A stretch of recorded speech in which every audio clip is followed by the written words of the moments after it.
you want to watch a couple of these? Not watch a whole, but have you even looked at these? Is that weird? Yeah, I've watched a few. I've watched Okay. a couple. I have not kept up with it super closely. So I was just watching this one earlier here, and it is very that kind of humor that's like a little more irony poison than I like. It's kind of aggressively. I don't even know how to describe it. I watched a little bit of that one where his horse had been killed, and I think that Tim does a pretty good job of capturing some of Alex's drunk mannerisms. Definitely. Like, there are some things obviously that you're doing a caricature, so it's a little bit overstated, but the things that he's overstating are really minute things that Alex does that were clearly noticed by the writers and by him. I found that to be pretty impressive. Like, some little ticks being heightened. So kudos to that. All right, well, let's click on this, just see what jumps out at you about his impression. Oh, Jesus, see, it comes on real strong. I'm not sure if I have audio, but let's see. All right, starting over here at the intro. Okay, here we go. Dan's audio should be working. On our road to total victory, that is not stopping us to seek restitution and justice. In every battle, there comes a time when both sides consider themselves beat, then he who continues the attack wins. Come on, so already, I mean, just from a title standpoint, I think one of the things that's good there, demonologist proves ex-wife wrong. Like, I know that Alex would never name a show that, but there is such obvious like personal pettiness that runs through a lot of his content, right? Where he tries to elevate something that's bothering him on a human level into something that would be talked about by like a demonologist or some political science expert. And so that's a good title. Yeah. That's funny. It's a funny title. Yeah. It really does capture it all in 4 simple words. And emergency being the title of the just regular show is obviously like, Alex says everything is breaking emergency broadcast. And it's like, what are you talking? You're drunk talking about going to the creek. What are you talking about? This is an emergency broadcast. Yeah. Yeah. So that's good. That's good parody.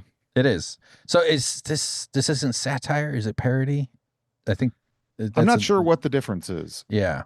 I remember learning the difference years ago and kind of it made sense, but I don't know. I couldn't tell you now. I think one has to do with like I don't know. One is biting and one is trenchant. Perfect. That's right. Hi, everybody. Welcome to another episode of Emergency. So is he lit? Is Alex lit weirdly with this? Do they light the faces? That seems like a very deliberate choice to make his head real bright. As a I don't think like, generally. Okay. I think that there is a feeling of like maybe it's that lighting is an overproduction and Alex is overproduced sometimes. Yeah. But I don't associate Alex with being lit from below or anything. Yeah. That's what it appears to be. It does appear to be coming from off that. Yeah. Okay. On the real Infowars, I'm your host, Tim Heidecker. A lot to get to today. We now have a new director working with us, lighting director, who's improving. I'm a little dubious on it. See? At this point, it is a bit overwhelming. And in fact, I want to just you were ahead of the joke. It right. I mean, I would thrive in these environments though. Let's just crank up the lighting and be like the director. It's like comes from, and then the director selling some sort of lighting like supplement. But it is, but that is also a truly kind of feeling thing about Alex that you could see that happening. Like his show, you could see there being it's starting with him being like, we got something new, we're trying, or like. Especially if it was brokered, like if the director with the lighting had paid him to be there. Yeah, yeah. But it backfires because once he's on air, he realizes it's messing with him, and now it turns into on-air problem solving. Which when you're dealing with these people, it's a nightmare. Okay, that's funny. now. I'm feeling a little exposed. If you don't mind, Kevin, just go back to, it was fine before. You come in and you mess with something, you can't mess with perfection. And we don't need damn spotlight on my face. Anyways, thank you so much for joining us. We're going to get into so many stories today. Thank you to the people of Austin who have embraced the. Here's the only problem I have with that. Okay. It resolved too quickly. Like, that is very true to Alex's show, except things don't usually get solved very fast. Right. Like, there will be things like that, and that was pointless. You know, like, we've got a light on him, and he gets upset, and then it reverts to the old lighting. It's a bit they did, and then it ended too quickly. It's satirizing something that does happen on Alex's show a fair amount, but it drags on much longer, and Alex gets much madder about it. Like, Tim should be leaving. He should be storming off the set. Yeah. Well, they might bring it back. It might be one of those it gets kicked on or something. And I could definitely see that being an ongoing kind of messy thing. But you're right. That level of competency to say fix the problem and then it gets fixed immediately. I don't trust them. That takes it away from accurate satire or parody. Austin, Jonestown already, movement, which is growing like wildfire, spreading like wildfire. We've got reports now that people are spreading the message organically on social media, but also on the ground. We have reports now. I'm not condoning any of this, but people are saying you can get out there and use spray paint or whatever it is, normal paint, regular old paint, stuff you can get at Michael's or Hobby Lobby. You can get out there and you can spread the message in Austin to make Austin Jonestown again. So we're very excited about that. People are coming to us in droves now for information. They're getting it straight from the horse's mouth. I don't love saying horse there. It brings back some memories already. Alex has a horse history, Dan? I don't know. I mean, he's. So I don't know what this is exactly satirizing. I don't associate Alex with horses a ton. I know he CGI'd himself onto the Putin horse shirtless picture, and that was a meme for a bit. But I know that one of our early episodes was Alex like really wasted and like losing his shit, and his excuse was that his dog had died. Like later on, he was talking about how like he was just really tired and sad because his dog had died. He was fucking wasted. And he's also talked about killing some dogs in the past. And so like he has a fraught relationship with animals. Were these dogs attacking him? Were they old or just neighbors' annoying dog? Some of it's a little unclear. Right. Like Christy Noam, who's like, she had a puppy that wasn't training well, so she killed it in a quarry or something on her property. I'm not sure if Alex has told any stories that were that rough, but like there are vague tales of like, you just gotta kill them. Know, it's sad, it's drooling. The dog's on it's gonna die. You just gotta smash it. Right. Tough guy kind of Americana. I mean, I've killed a few animals in my time too, and but I don't make it some sort of masculine ritual of got to do what you got to do. Be a real man, kill a helpless animal. I wouldn't say that he's, like never been around a horse. I'm sure he has, but like he's more of a dog guy. Yeah. Kicked in the head by one probably while he was still in utero. Yeah, certainly. Yeah. I think one thing that was good there though too is the way that he's saying, Tim's saying that like, I'm not encouraging you to do this, but you can go get this paint at Michael's or Hobby. Like Alex does that a lot when there's something that is kind of dubious legality, like vandalism or something, but he wants people to do it. Like he will couch it like that. Yeah. This sense of like, no, I'm not telling anyone to do it, but I wouldn't be allowed. People are doing it. Yeah. It's not something I'm allowed to say, the thing I'm about to say. Yeah, that sort of stuff. Let's play a little bit more, then we'll do one other one real quick just to kind of get a flavor because they have a little bit more production. This is a bit more of the desk piece version of the show. Just thinking about that damn horse. Can't get it out of my head. Anyhow, lots to get to today. We're going to get back on track. That's the punchline for the horse bit, apparently. We jumped ahead of it a little bit fast. Well, I know from the video where he's really drunk, that I was mentioning, that the bit on that, I think, is that his he blames his wife for killing his horse. Okay. So I assume that his horse is dead by this point, Yeah. and he's just heartbroken about it. And it could be a repeat. Like sometimes there's like inside joke sorts of things that happen. Maybe they do that with horses and stuff because they're inherently a silly and funny animal because of their size, musculature, emotional heft, and risk. I worked at a horse barn. I have lots of feelings. A horse barn. Yes, yes. I was a dancer. I danced in one of the cages at the horse bar. Yeah, that makes sense. Gay guys go to bear bars. Nope. This is for horse people that are. All right. KTOO out up there in Alaska. We have a deep the overhead sea shot. That's the overhead shot's a thing, right? That's a big Infowars move where he shows papers. And it doesn't provide any information. And I've seen on a couple of these, one of the jokes that they use well is like the overhead shot is sometimes like off to the side, or it's just not helpful at all. Right. But it's Alex believes it to be providing a source for the things that he's saying. Yeah. And it's funny the way that they play with that and just good. Usually never get it right. Right. Yeah. It is very random, and it is a distinctive thing. Most other shows don't do the overhead shot of the desk. Yeah. Found near Sitka. Second time this month, Elliot Schmidt and a few of her friends were came as the whole story here. Whale was about 20 feet long. We now have whales, ladies and gentlemen, coming up from deep sea. These whales obviously are attempting to ascend and get off this planet because they know. If you ever seen Star Trek 4, you understand that the whales are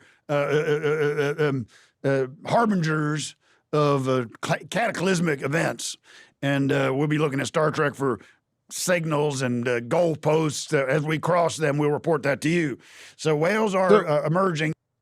One of the things that's challenging about that is that that's a joke, right? Mm-hmm. But that's just literally what Alex does. Yeah. Like maybe he wouldn't say that whales are omen because of Star Wars or Star Trek, but like he constantly pretends things from movies are real and uses them as citations to like make his arguments.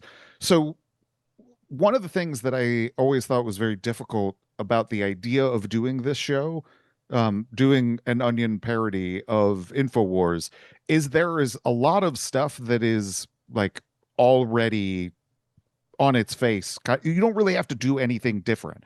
And I think that that's a good example of what I mean. Like that is a joke, but it's also not. It's also exactly what would be on Alex's show. Imitation. Like if it's like I it's almost like think it's a mimicry. copying machine. Mimicking. Mimicking yeah. is almost like, but if it's like if it's too on the nose, if it's perfect, it's stopped. It's not really parody. Not that this is a judgmental sense, but it's like difficult. It's difficult to satirize, parodize. Right. Because the source material is already a parody of itself, kind of. Yeah, the way you try to heighten the thing that is the subject of parody is putting in whales and Star Trek 4. Right. But that's not really that heightened from some of the things that Alex has just directly said, and his audience is expected to take seriously, right, that he's deriving from a movie that he's seen. So like, it's hard. I don't think it's wrong or bad of them to do it, but I think it presents a challenge. Yeah. That I think that a number of the things that we've seen in the little bit that we've watched, there's a lot of successful like tweaks and parody in it. And I think that this one's really hard. I don't know how you do it necessarily. I hear you. It's like Trump is kind of like that too. Like just the mannerisms and affect of that guy. Any imitation, and almost everybody can do a voice, a Trump voice, but doing like a proper high production kind of show or film where you play him, how does it not seem bizarre to do him accurately? Like you almost have to make him more human to make it seem realistic, even though he's just such a clown weirdo, physically, mentally, everything, every other way. Yeah, and it's not to say that either Alex or Trump, it's impossible to do that kind of parody of it. But I think it's probably harder than a lot of people recognize. Yeah. So it looks like they have an ad here for Demon. So whales are. Oh, we're gonna jump. We gotta take a little commercial break. I'm just gonna start that. Wait, over. was he still talking about whales 13 minutes No. later? I jumped ahead. I messed. I was quick to do Because that would feel organic. That would feel like Infowars if he's still talking about whales for a goddamn hour. Yeah. And a Free Willy. Yeah. No. I was doing a bad job hosting. That's what happened there. But I was gonna I saw a caller, and I thought it'd be kind of interesting to see what the caller says. Here, we got a word here from retired Sheriff Dominick Banner. Hello.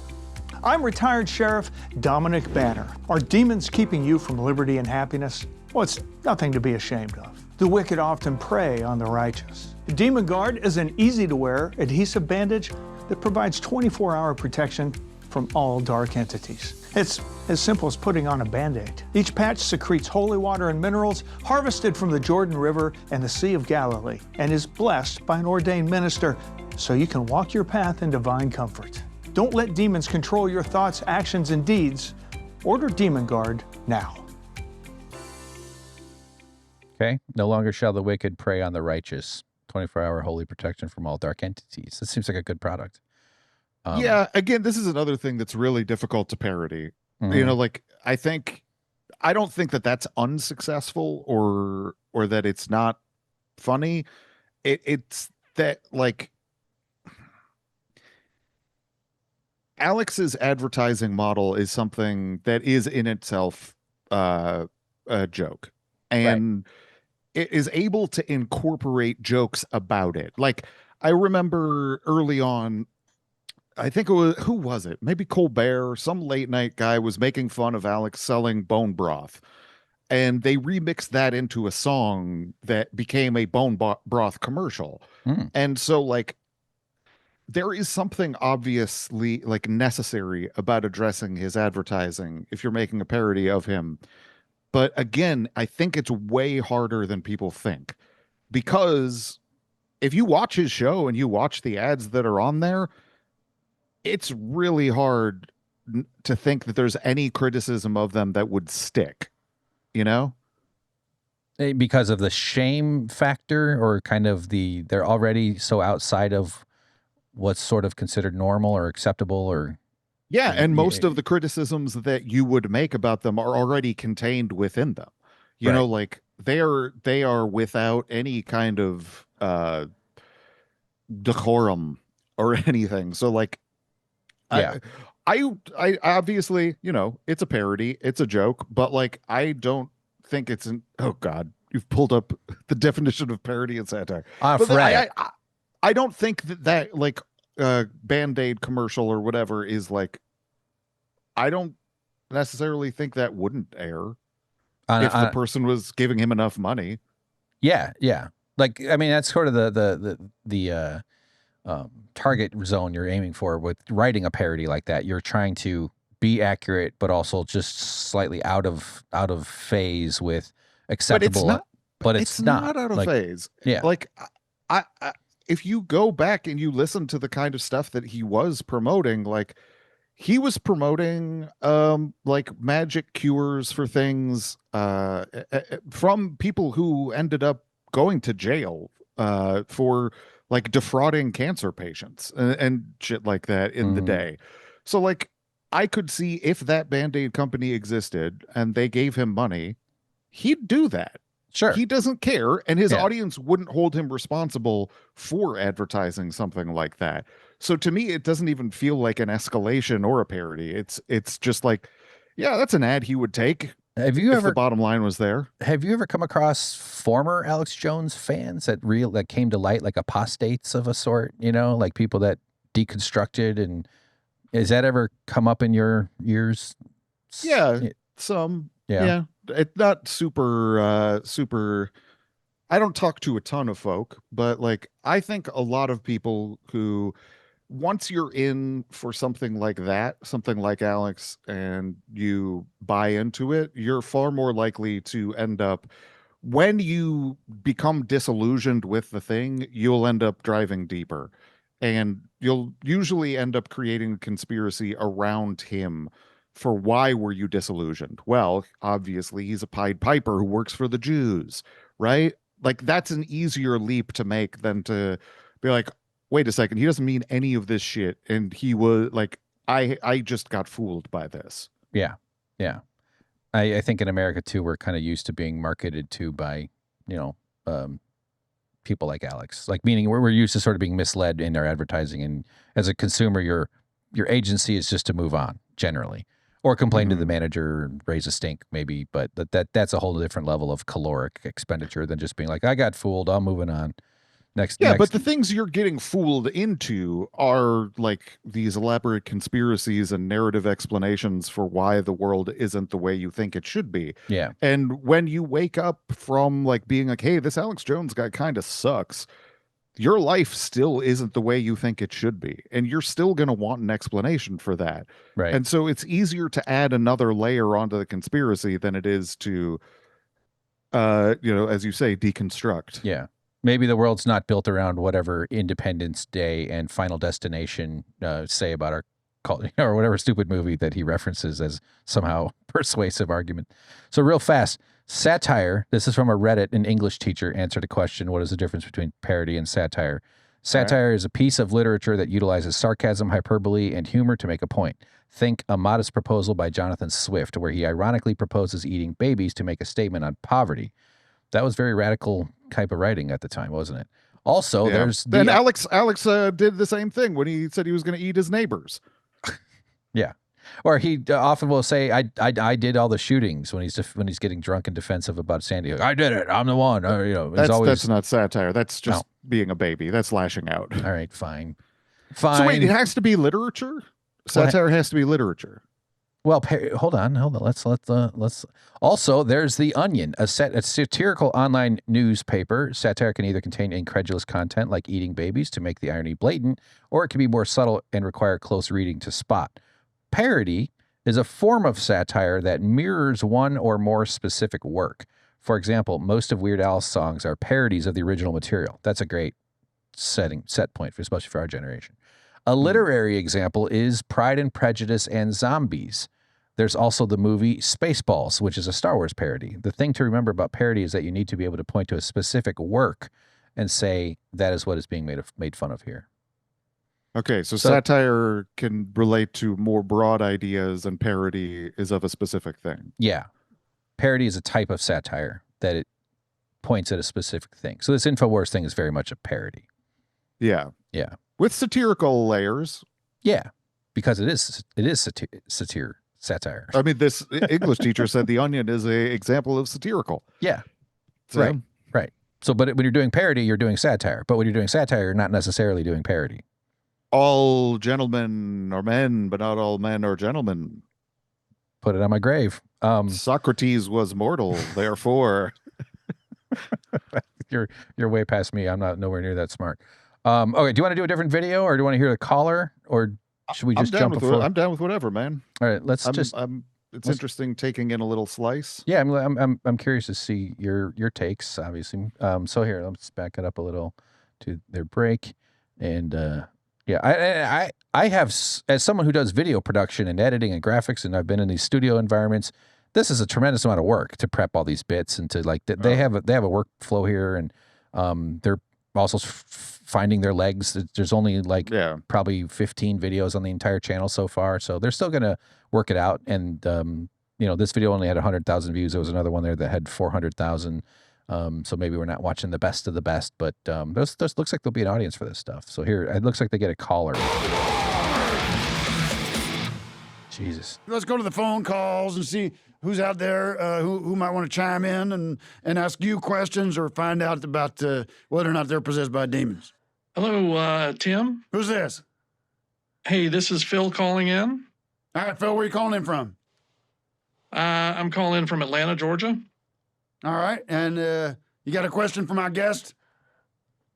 Yeah, I did. I've been possessed by a demon now for quite a while, about 6-7 years or so, and his name is Belphegor, and he came to me kind of like you suggested earlier. He swooped down in front of me from the top of a building and promised me, you know, if I did his bidding, great wealth and riches and orgies and things. But I'm kind of wondering now. I mean, that all sounded good to me originally, and things have been fine. But I'm wondering, is there a time to kind of let go and maybe just kind of part ways from the demon? Cindy Jo, your thoughts?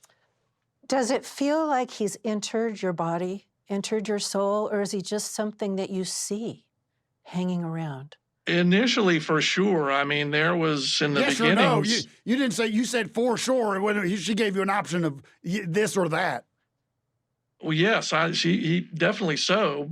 Where I was having involuntary motions, Is the demon in you, or are you seeing the demon? the demon is in me. Real quick. I don't see him. Okay, go. So the this is a good recreation of Alex not really being interested. Like, people call in and just tell patently absurd stories, Sure. and he is not really super interested in them, and will go off he has his own agenda in order to stay interested. And Tim, I think, is doing a good job of representing that. And there was a look that he did to the camera when he was like, it's this or that. Mhm. And that right, yeah. There's a self-satisfaction that Alex ends up having when he feels like he's on top of a caller. I when see. like and I think that is captured quite well by what Tim's doing. I think has a lot of like that energy, and the fact that this is boring. Like, his calls are boring for the Yeah. most part, and the experts have nothing to say. Sure. Will he take calls with another person on like this? Yeah, Like an he'll do expert? that. He'll do that stuff Yeah, too. yeah, Yeah. and then he'll domineer it usually. Yeah.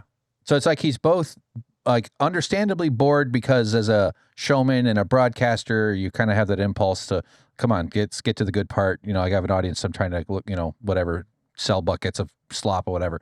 But he also has like kind of like a impulsive compulsion to dominate, and like it's almost like he's ceded the floor to somebody and they're holding the mic. It's that thing where you're like, give me the mic. Give me the mic. You're Well, talking yeah. too much. Like, Yeah, and it's not his first day. Like, he doesn't respect his audience at all, because he's heard these things that they say. He knows that it's nonsense that he's encouraging in them. Like, I remember we tried to do some episodes about Coast to Coast AM, but they felt really ugly in a way, and it felt like we would just be making fun of people who think they have ghosts in their house. Yeah. And it felt bad. But there was one moment where George Norrie was taking calls about the Boston bombing, and this caller was like, hey, you know what? I think that there's something going on, because it was staged and everybody's injuries, it was all legs. Did you notice that? I think that there's some messaging there. And George Norrie's response was like, you know what? You're right. It was all legs. And to me, that felt like the most disrespectful answer possible. You're not even taking this person's idea seriously. You were just like, and that's the way that Alex feels a lot of the time. Like, he would love in a perfect world to tell them, I don't really even care what the fuck you're saying. I'm not taking this seriously.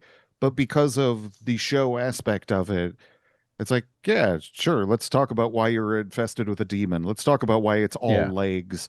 Like, it's cynical, and it's disrespectful in a way that seeks to mask the contempt, I think. Yeah, masking so he then leans on the pedantic, like, yo, you answered her wrong. She was actually, she didn't ask you for that. You said this or that, like yes or as he just did here. Am I right? Because maybe that'll be interesting. Maybe Right. for him that will be interesting, as opposed to this caller who's telling a story that he doesn't give a single shit about. Right. Let's watch a little more of this. Sure. Where I was having involuntary motions, Is the demon in you, or are you seeing the demon? the demon is in me. I don't see him. I haven't seen him in years. Then how do you know he's lying around on your couch? He tells me that's what he wants me to do. I hear the voice in my head that, hey, it's time to lay down, watch Landman, and I obey, because that's sort of what I was I've done that. told to do. Is there any way for I've laid down and watched Landman. Dan, do I have a demon? Am I demon? probably. Am I I think demonized? so. Yeah. All yeah. right. Damn. Can I get a new one? Can I? Phil here to get that demon out, or is he stuck with him? You're not stuck with him. You just have to take control because he's powerful and you're allowing him. It's just like in life. If you allow someone to control you, they will do it and they will take advantage of you. All right, Phil, be a man, pull your pants up, and if your demon inside of you is telling you to watch Landman, well, then sit down and watch The Price is Right. Put that demon in its place, and you're in the driver's seat, Phil. You got to make those choices, and don't listen to that demon. Then the demon's going to get sick of you and head on to somebody else. Well, I agree. He promised he was going to put me inside of a trapped prison of sorts that I would not be able to get out of. But I wonder if, it sounds threatening, but I'm thinking maybe he's only just describing one of those escape rooms that people pay to go into and solve puzzles to come out of. And I don't know if he's just kind of stringing me along at this point. I went to escape room once. I hated it. It was so stupid.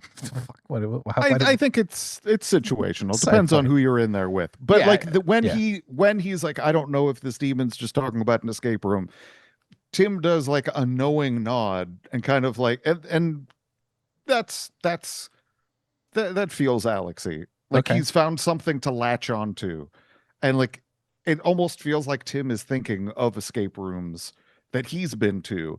And that feels like what Alex does when he's talking to somebody else is like, what about me? What about my experiences with escape rooms? Right. I'd rather think about that than talk to you. Yeah. Yeah. Okay. I think at the end of this call, there's a something goes down. We're about to get to it. Actually, let's just go. All right. Well, good luck to you. Okay. Well, I appreciate it. Thanks for the information. Okay. Who do we have on the line? Hi, Tim. Who's this? Hey, Tim. It's Chesapeake. Who do you think it is? Oh, Jesus Christ. All right. Oh, yeah. Jesus Christ. Now, you know what? This is my ex-wife, Chesapeake, and I asked you not to call in. We're in the middle of a legal dispute, and it's called a divorce, Tim. We're not there yet. We're still in the mediation process. It might go that way, but what do you want to say? You got 2 minutes. Go ahead. Okay. Well, 2 minutes starts. Okay. Look, I think it's hilarious that you're wondering about demons. Are demons real? Are demons really on the earth? Are they around? You have them all inside of you, you son of a bitch. Excuse me? I do not. You can confirm that. Look, I stand by. Cindy Joe's here. Do I have demons in me or not? You are not possessed. I'm demon-free, bitch. Hey, bitch, listen. Cindy Joe, you listen to me, bitch. Have you looked at his butthole? Excuse me?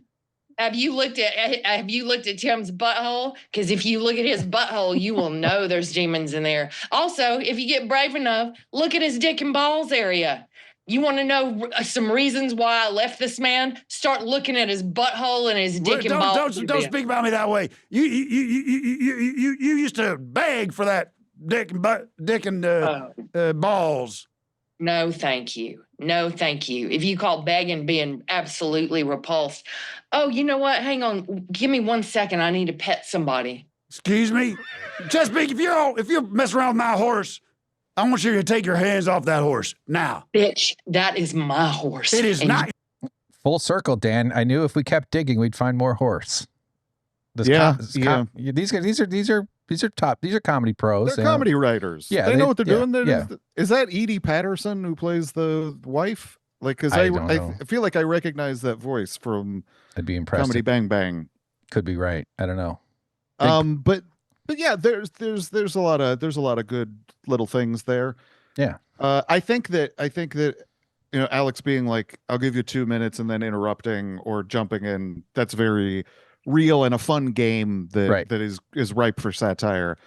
But I think Tim was a little too uncomfortable bragging about his dick and ass. Like, I think Alex would really lean more into that.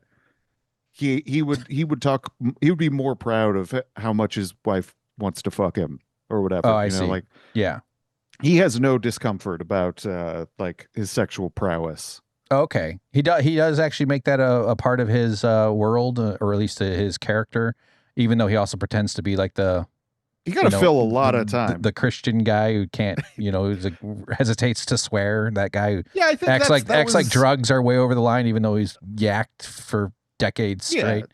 That was like 10 years ago. Maybe he would be like, "Don't swear on my show." Now he talks about how he's fucked everybody and everybody wants to fuck him, and like he's a man who he's of the flesh, that kind of shit. Yeah. Okay, so I got a Young Turks thing to look at, but do you want to do a quick one more of these, or not that much, just a quick touch on something a little bit more edited? I just thought we'd show this real fast. Sure, I'll take a little peek. So this one has a bit more of that aggressive, this guy interviewing a kid. This is one of those actors from, in fact, they even talk about it. I just watched the first chunk of this here. He did their Onion News Network shows way back. I just want to show people a little history spit of this dude. We'll just start it from right here. This is fine. It doesn't matter. Malaria is on its way, and it's scheduled to hit sometime between March and May of 2020. This is Dominick Banner for our audio only friends that are listening. Sorry for the, bad podcasting. 27. I said I was nowhere apart. That's why I came in this. That's why I'm late. See, I got overslept. I had some shit going on in my house. How you doing, everybody? Sorry about that. We got to get back to the main show right now. Thank you, Dr. Banner. This guy's got a book out right now. Get the hell out of here, Fire Crisis. Don't use my show to plug your book, boy. Come on, boy. Come on down and buy this shirt. Do not buy this illegal shirt. We do not know how it got on our website, but it is illegal. If you buy it, sayonara to your assets, elf lover. Our legal team is horny for a fight. They're sprung and ready to hunt you down. Every time you buy this shirt, our legal shock troops are authorized to enter your home and break up to one vase. Buy this illegal shirt, and it'll be the last shirt you'll ever wear. You've been warned. Okay. The Second Amendment. There's that's a good version of like parodying the advertising, I think. Yeah. Because there are a number of things that are like they're trying to imply that the government doesn't want you to get these things. So like making the implicit explicit is fun in that way. So like claiming that shirt is illegal, that's fun. That's a good ad. Good one. Okay, good. Yeah, you're rebelling against the machine by getting out your credit card and giving us money. Mm-hmm.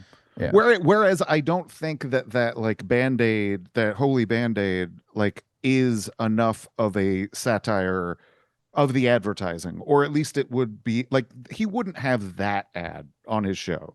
Like the illegal shirt is like that is actually a heightening. Yeah, I see what you're saying. Of the game that you can make with his ads. Okay, gotcha.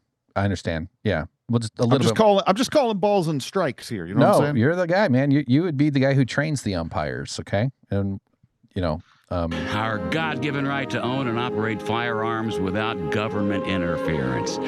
America's forefathers made sure it was the very first thing in the Constitution for a reason.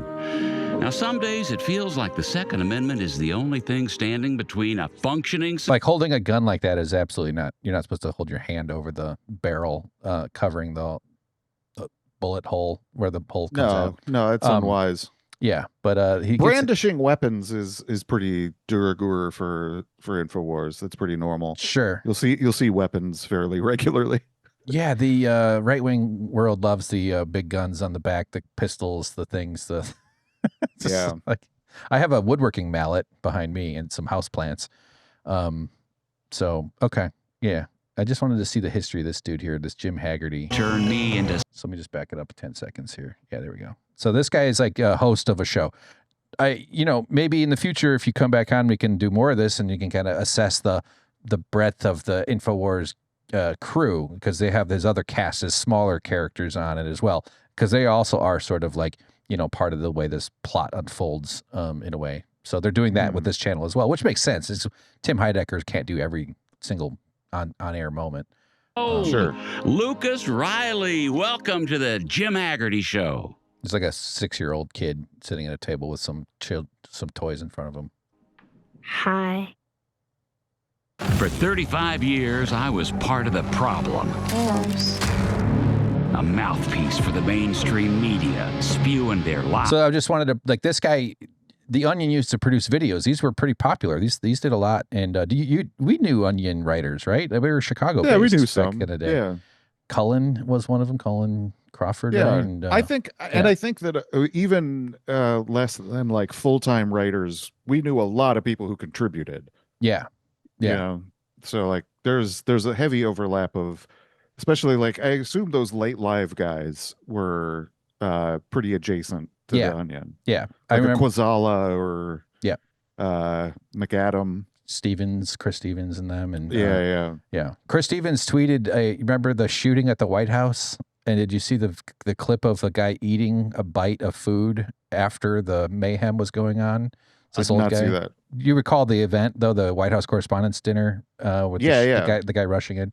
So obviously the whole thing went awry, but there was one shot of a guy just sort of like in the corner, still at the tables. They hadn't been evacuated, and he just takes a bite off of his plate. He just like reaches out and like takes it. And Chris Stevens tweeted that. He just caught it and said, and that tweet went mega viral. Like I think Chris Stevens might have been the first person that I ever saw who posted a mashup of Trump saying Antifa with that song Tequila. I think he might have claimed that territory. Yeah. Like, I think he was the first to the bell. I could see it. Yeah. He's smart. He's a really funny dude.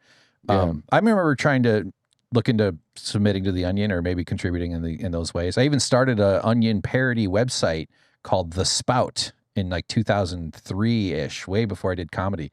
I wrote like thousands of headlines and dozens of articles and little short ones, and I had all kinds of stuff. It was like very much like trying to be like the Onion. You know, I'm old enough to remember Onion newspapers at college, and it was based in Madison and stuff, since I went to school in Illinois. Yeah, I feel like back in like the times when we were doing stand-up, there was like a feeling of you've got to send clips and tapes to like bookers and clubs, and then also send like just 100 headlines to the Onion. Yeah, and maybe they'll buy one of them or pick up one of them. Right. Yeah, it's interesting how many eras there's been. We're so old. So, all right, a little more. Eyes and kissing their feet, all while they turn me into something I'm not. But now I'm free of my corporate shackles, and my only business is freedom. My name is Jim Haggerty, and you are being lied to. Okay. So my only problem with this so far is that like the side characters in Infowars wouldn't be like this respected, like enough to get a package, like an intro like that. They might as a host. They might get a package, but like I think that they're all like anybody who could plausibly be like another central talent would never be allowed to be. And so that's kind of a central problem of if you're going to parody the landscape of Infowars and like all of the other people around, you have to have them be disposable. But in order for them to be part of the parody, you need people to become accustomed to their game and what role they're going to play in the satire. And I think that that's almost impossible because they have to be like almost useless on their own. Or Alex wouldn't employ them. I see. Yeah, I got you. They're backup robots at the Chuck E. Cheese, but they have like one gear, one thing that moves. They can't be substantial, anywhere near as important or substantial enough as the main host. Huh. Yeah. Yeah, like Owen Schroyer, he was there forever, and I don't know if he's satirizable. Like, I have watched tons and tons of his stuff, and maybe there's like mannerisms and things you could heighten to make it interesting, but his role there never really mattered in any meaningful way to the larger whole. It's like if Tim is satirizing Alex and doing a parody of Alex, then there should just be other people who are doing impressions of Tim. Like that's basically what the landscape would be. There would just be a bunch of other people who are sort of hoping for his approval by being him. Oh, so the Schroyer gang, the underlings, they are trying to imitate Alex, you're saying, and like in the real world, they're sort of subordinate, but their mode is to flatter Alex by aspiring to. He's like aspirational for them. And you're saying that if the Tim crew was going to do that, they should have like the underlings similarly trying to pretend to be Bebop and Rocksteady trying to be Shredder. I think that would be like organic, but like I don't know how you do that, and I'm sure that they find an angle and they can make something funny of it. But in the real world, the Infowars, like the side characters are not important. They're not to be respected. Similar to this guy, and it's clearly like this guy is a talented actor. He's just someone that, you know, had a run with the earlier Onion production, so they brought him back. And I like that they did the story of I used to be a sellout, now I'm free, and you know, so I think they did a good job of that. But I see what you're saying as far as that resonates in the right-wing media for sure. Yeah, but like I'm not sure if there are like Infowars subordinates who would be like that person who is like, I used to sell out and now I've left the mainstream. I don't know. I feel like those people would be out of his price range. Oh, sure. Yeah. In that sense, for sure. Yeah. But there's definitely a cottage industry of people who flee to the right because something about there. And they could build out that storyline too, as far as he goes. He might have got accused of terrible things like Russell Brand, for instance. I half expected like that the media, like he was going to say they turned me into something that I'm not. And like the reveal was going to be that he's a werewolf or something. Like that's, I kind of thought that was the tone that was building. Yeah. You could play with those storylines though. Maybe there's a werewolf like arc because he took supplements or something like that. I mean, Alex straight up does believe in demons and that kind of shit. So like if the parody of him involved werewolves, it really wouldn't be like, it's not that much of a stretch. Yeah. Yeah. Okay, fair. So speaking of, and thanks for your time, Dan. I almost called you Adam. That's weird. Thanks for your time today. I don't even know any Adams. So speaking of right-wing shows and Alex Jones' ecosystem,